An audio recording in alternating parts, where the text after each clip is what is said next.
Paano pumunta dito? Mula Visible Fuel Diversion Road, tahakin ang Ligao to Piuduran Road hanggang marating ang Barangay Tula-Tula Grande sa crossing.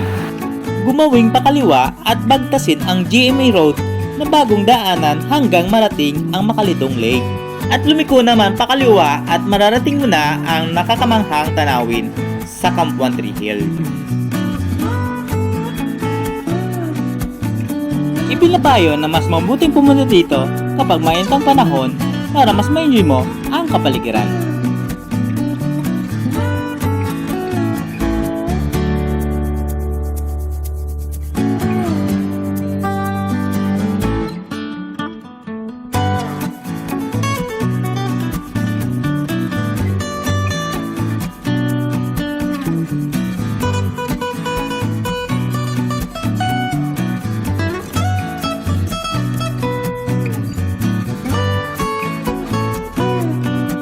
Para sa pinakamadaling ruta, tahakin ang Barangay Tastas Road hanggang marating ang Tigbaw Island. Ito'y nararapat lamang sa mga nakamotorsiklo dahil matarik ang daanan at delikado.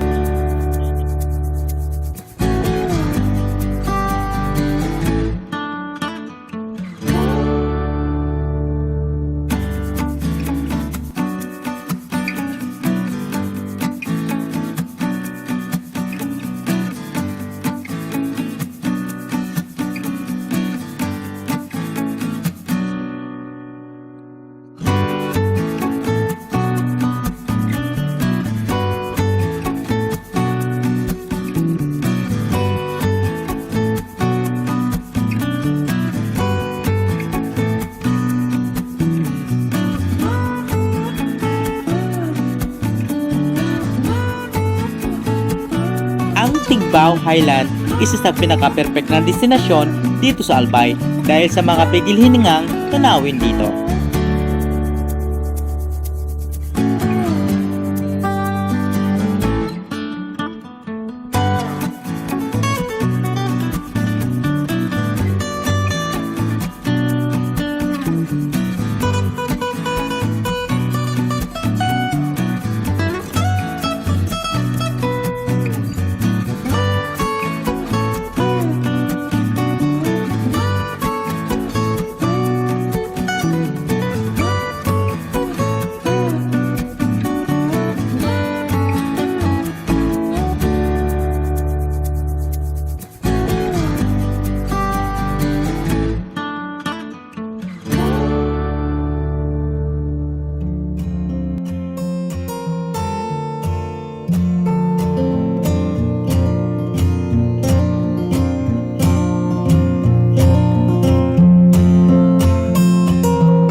Dito nanggagaling ang malaking porsyento ng produksyon ng mais na dinadala sa sentro ng kalakaran sa Ligao City.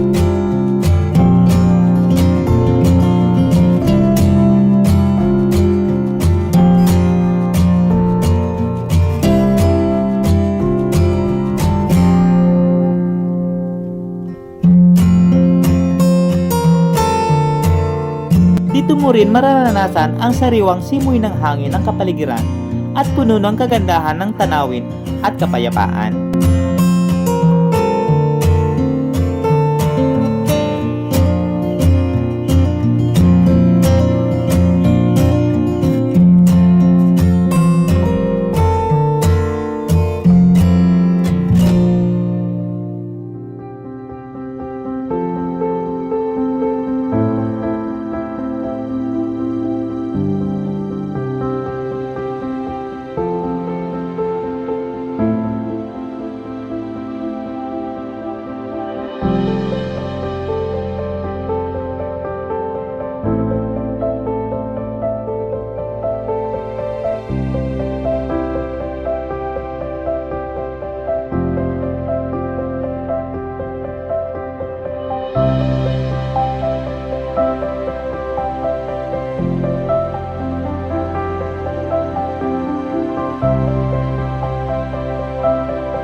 360 degree ang mga tanawin dito, kung saan matatanaw mo ang mga bundok ng Isarog, Asog, Malinaw, Masaraga at ang sentro ng atraksyon, ang daragang magayo na si Bulkang Mayon.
Pinakamagustuhan dito ang tambayan sa ilalim ng higanting punong nara. Aakalain mo ito'y patay na, ngunit hindi, dahil tuwing taglamig ang mga dahon nito'y ay naglalagas. Sa bandang silangan, matatanaw ang mga nakahilirang Green Hills Formation, mula rito hanggang Ginubatan at Camali Galbay.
Salamat sa panonood. Ito ang League Wars TV.